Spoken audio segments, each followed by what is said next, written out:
Happy Sunday everyone, I hope today finds you well. St. Patrick's Day, up the Irish, hope everyone's blessed. It's a quick message to anyone who's struggling with alcohol or drug misuse. I feel your pain and suffering. It's something I struggled with the majority of my adult life, to the point where I nearly lost everything and myself. I couldn't stop for the love of my own children. And no matter what I put in place to try and prevent me from using and drinking, it failed every time.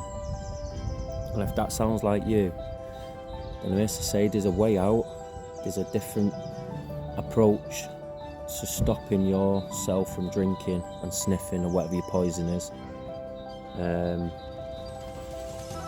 Are you an addict or are you a heavy drinker?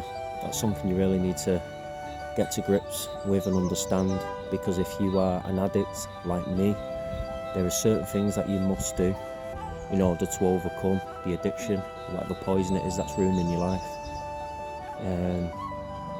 Have you got choice and control when it comes to drinking and sniffing? And what I mean by that is choice. Have you lost the choice? So every time you say you're not going to drink or sniff, no matter what it is, for the love of your kids, for the sake of your work, for the sake of your relationship, for the sake of your health, do you always end up drinking and sniffing?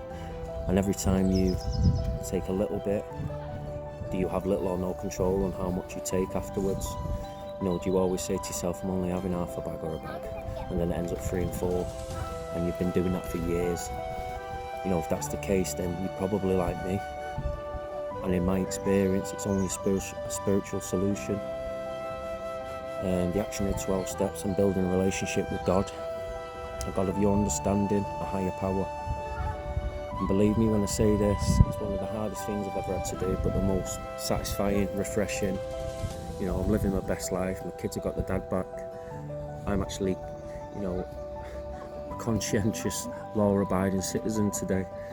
I'm giving back to society and more importantly to the people who supported me and loved me when I was in an absolute place of disgrace.